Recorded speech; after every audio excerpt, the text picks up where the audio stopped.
Dear students, आज का हमारा टॉपिक है force on a moving charge in magnetic field. आपको याद हो तो कल हमने पढ़ा था force on a current carrying conductor in magnetic field या in uniform magnetic field because we were taking the applied magnetic field as uniform.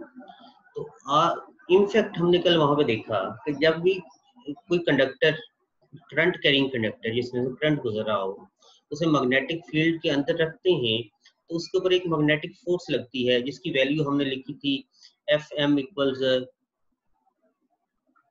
I into L cross B. This is force on current carrying conductor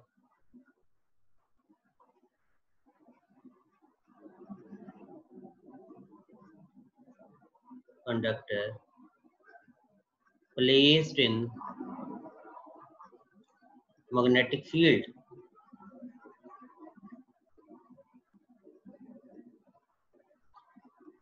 कल हमने देखा कि जब भी किसी current carrying conductor को magnetic field में रखते हैं तो उसके ऊपर मैग्नेटिक फोर्स लगती है। लेकिन अगर बेटा अगर हम इसे इसकी डेप्थ में जाके देखें तो असल में यहाँ पे हुआ क्या है।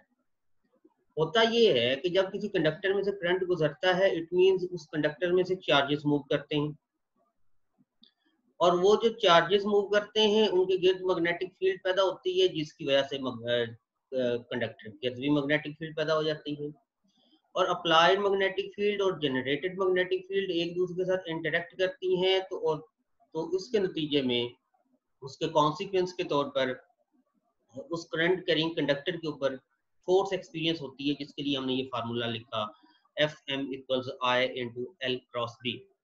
बट एक्चुअली होता क्या है कि ये जो फोर्स हम देख रहे हैं कि जो कंडक्टर के ऊपर लग रही है बेसिकली बेटा ये फोर्स उन मूविंग चार्जेस के ऊपर लगती है जो मैग्नेटिक फील्ड के अंदर मूव कर रहे हैं। करंट फ्लो कर रहा है लेकिन चार्जेस मूव कर रहे हैं और वहां पर मैग्नेटिक फील्ड अप्लाइड है। तो ये जो फोर्स है ये बेसिकली किसके दरमियान है? This is the force on moving charge in magnetic field. जब भी कोई चार्ज किसी एक्सटर्नल मैग्नेटिक फील्ड में मूव करेगा उसके ऊपर एक फोर्स लगेगी।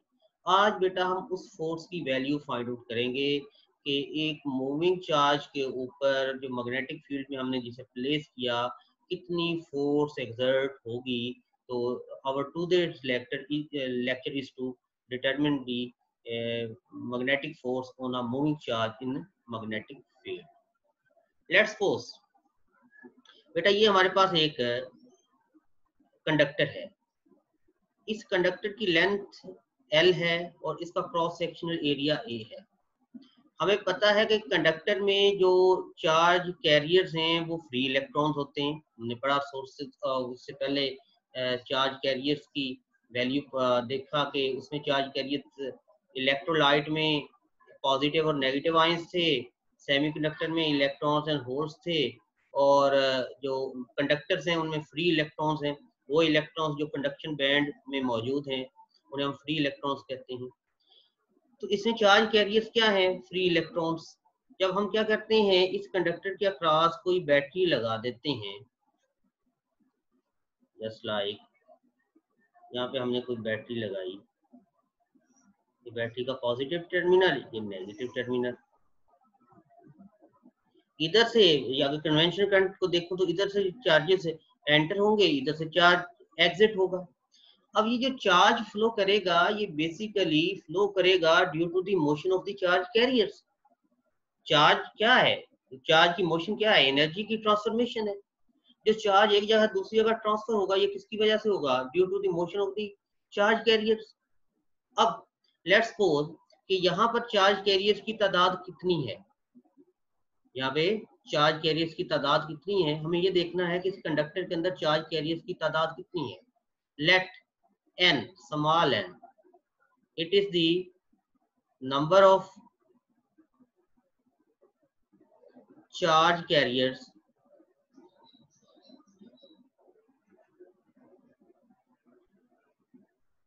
per unit volume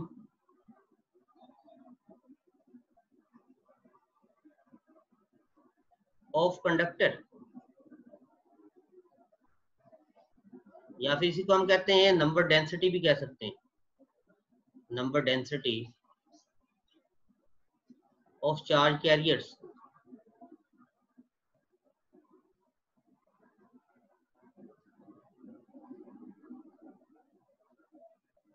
तो फर्ज किया कि ये जो कंडक्टर है, इस कंडक्टर के यूनिट वॉल्यूम में चार्ज कैरियर्स की तादाद कितनी है, n। तो n क्या हुआ, number of charge carriers per unit volume of the conductor. इस कंडक्टर का वॉल्यूम कितना था बेटा, इसका क्रॉस सेक्शनल एरिया हमने लिया a, इसकी लेंथ हमने ली l, तो वॉल्यूम क्या हुआ al per unit number of charge carrier per unit volume of conductor.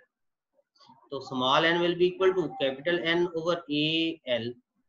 अब नंबर ऑफ चार्ज कैरियर्स अगर मैं लेना चाहूँ कैपिटल N, ये क्या है, number of charge carriers.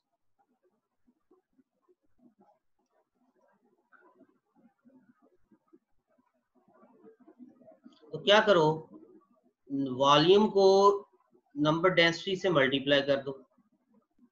Number density क्या थी, small N, number of charge carriers per unit volume, यानी unit volume 1 metre cube of conductor में कितने चार्ज कैरियर्स हैं, उन्हें हमने स्मॉल एन लिखा।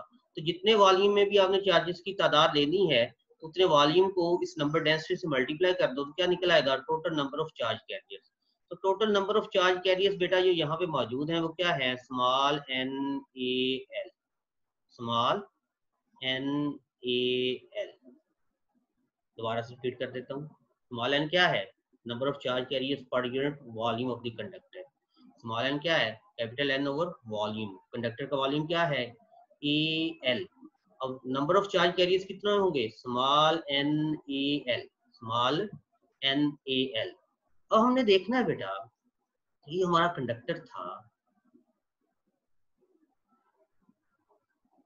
इसमें जब हमने इलेक्ट्रिक फील्ड प्रोवाइड की, तो इधर से इसमें चार्जेस एंटर हुए, इधर से चार्जेस एग्जिट हुए। पीछे हम जैसे देख रहे हैं delta Q charge let's suppose exit हुआ, इसकी लेंथ कितनी थी, एल थी, क्रॉस सेक्शनल एरिया इसका ए था, और यहाँ पे जो चार्ज कैरियर्स मूव करेंगे,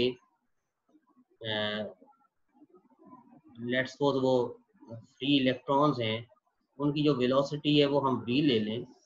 तो हमने देखना है कि कितने पर यूनिट टाइम कितने चार्ज कैरियर फ्लो कर रहे हैं। असल में हमारे पास फार्मूला है ना, F M equals I into L cross B. सबसे पहले हमने आई की वैल्यू लेनी है, और आई क्या होता है, delta Q over delta T, rate of flow of charge.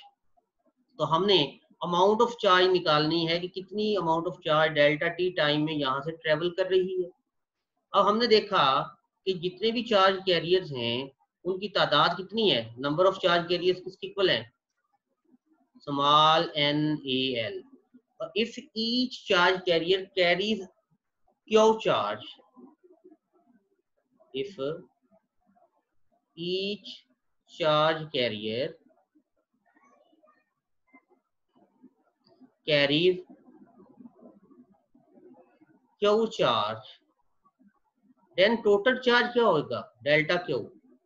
तो total number of charge carriers को स्मॉल क्यू से मल्टीप्लाई कर दो, तो क्या होगा, एन ए एल क्यू, ये किसकी इक्वल होगा, डेल्टा क्यू को, total number of charge carriers के इक्वल हो, टोटल नंबर ऑफ चार्ज के इक्वल होगा, जो एक खास टाइम में एक साइड से एंटर होकर दूसरी साइड से एग्जिट हो रहा है।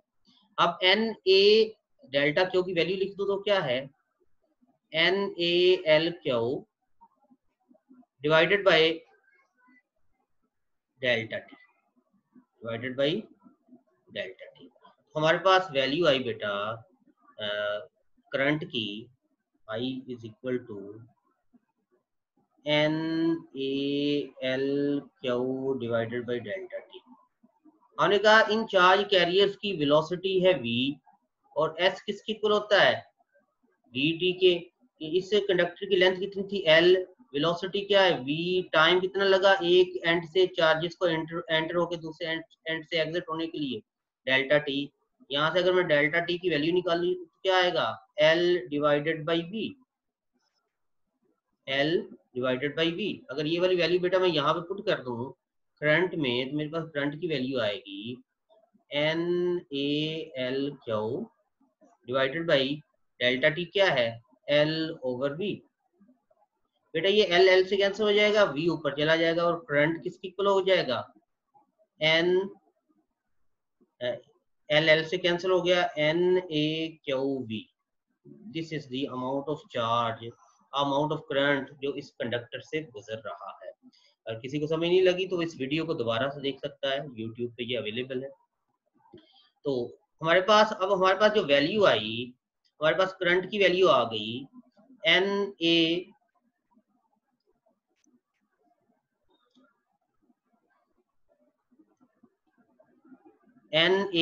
Q we. तो बेटा हमारे पास अमाउंट ऑफ करंट की value I N A Q V. We can write it as I is equal to N A Q V. अब हमारे पास force on current carrying conductor in magnetic field की value क्या लिखी थी हमने, F M equals I into L cross B. Force भी इधर वेक्टर है। तो अब मैं यहाँ पे आई की वैल्यू लिख दूं तो आई क्या है, N A Q V L cross B. बेटा ये बड़ा इंपॉर्टेंट स्टेप है जो अब मैं बताने जा रहा हूँ। ये है force experience by the N number of charge carriers जो उधर मूव कर रहे हैं। तो और अब अगर मैं इस एल को, बेटा ये एक वेक्टर है तो वेक्टर को मैं ऐसे लिख सकता हूँ, देखिएगा वेक्टर है तो वेक्टर को लिख सकता हूँ वेक्टर की magnitude into unit vector, L को लिख सकता हूँ L into L unit vector cross B. बेटा इससे मैं लिख सकता हूँ F M equals N A Q V V L into L unit vector cross B. आपको याद होगा कि कल हमने देखा कि जो लेंथ की डायरेक्शन है वो कौन सी डायरेक्शन है, जो करंट की डायरेक्शन है। और करंट की डायरेक्शन कौन सी होगी, जो चार्जेस की वेलोसिटी की डायरेक्शन होगी। तो लिहाजा we can say that velocity का यूनिट वेक्टर और L unit vector both will be same. अगर दोनों सेम हैं तो फिर मैं इस इक्वेशन को बेटा ऐसे लिख सकता हूँ, F M equals N A Q V L into ये एल यूनिट वेक्टर है, एल यूनिट वेक्टर यहाँ पे क्या आ जाएगा बेटा, वी यूनिट वेक्टर, क्योंकि लेंथ की वही डायरेक्शन होगी जो चार्जेस की वेलोसिटी की डायरेक्शन होगी, क्रॉस बी। बेटा इसे मैं लिख सकता हूँ एन ए क्यू, अब एल को बाहर ले लें तो ये बच जाएगा V into V unit vector cross B, velocity की magnitude multiply by unit vector of velocity, तो ये क्या बन जाएगा, वेलोसिटी वेक्टर बन जाएगा। तो N A Q L V cross B. बेटा ये हमारे पास value I F M equals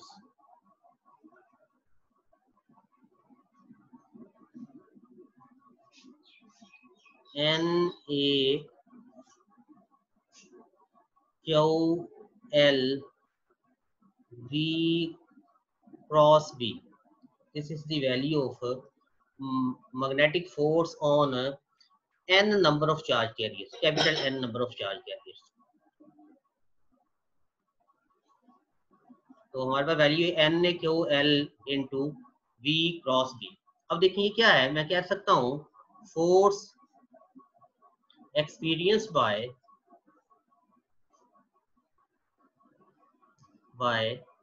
N, जो किसकी इक्वल है, एन ए एल के, अभी हमने देखा चार्ज कैरियर्स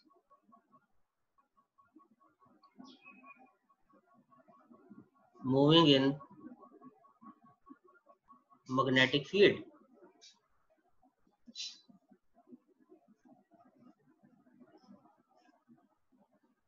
अब बेटा अगर मैं फोर्स फाइंड आउट करना चाहूँ on one charge carrier moving in magnetic field, force on, अगर इसे एफ एम का है तो इसे एफ एम प्राइम कह लें,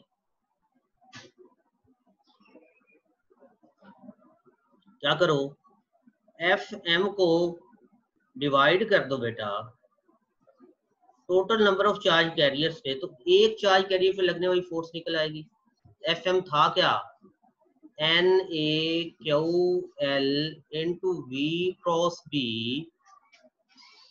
divided by capital N. Capital N, या इसी को मैं लिख सकता हूँ N A Q L into V cross B, और कैपिटल एन को मैं लिख सकता हूँ एन ए एल। अब ये एन एन से कैंसिल बेटा, ए से कैंसिल, और एल एन से कैंसिल, और हमारे पास force on moving charge on a single moving charge in magnetic field किसकी इक्वल आ गया, Q into V cross B से एफ प्राइम का है, ये लें जी। This is force on a moving charge in magnetic field, force on a moving charge in magnetic field. बेटा यहाँ तक कर लें, कल इंशाल्लाह हम देखेंगे कि चलें इसे आज ही वाइंड अप कर लेते हैं, कल को करने का क्या फायदा। अब अगर बेटा हमारे पास force on a moving charge in magnetic field की वैल्यू क्या आई, Q into V cross B. अगर बेटा ये क्यू पॉजिटिव हो तो इसकी डायरेक्शन वी क्रॉस बी की डायरेक्शन में होगी, यानी जैसे हम क्रॉस प्रोडक्ट की डायरेक्शन लेते हैं, वी से अपनी राइट हैंड की फिंगर्स को कर्ल करो बी की तरफ, thumb will indicate the direction of magnetic force. अगर ये नेगेटिव चार्ज हो तो it will be in opposite direction, for positive charge it will be this one, या फॉर पॉजिट्रॉन, फॉर प्रोटॉन या पॉजिट्रॉन, पॉजिट्रॉन और proton पे दोनों पे सेम चार्ज होता है। एफ एम क्या होगा, E into V cross B, क्योंकि प्लस ई चार्ज होता है। और फॉर इलेक्ट्रॉन क्या होगा,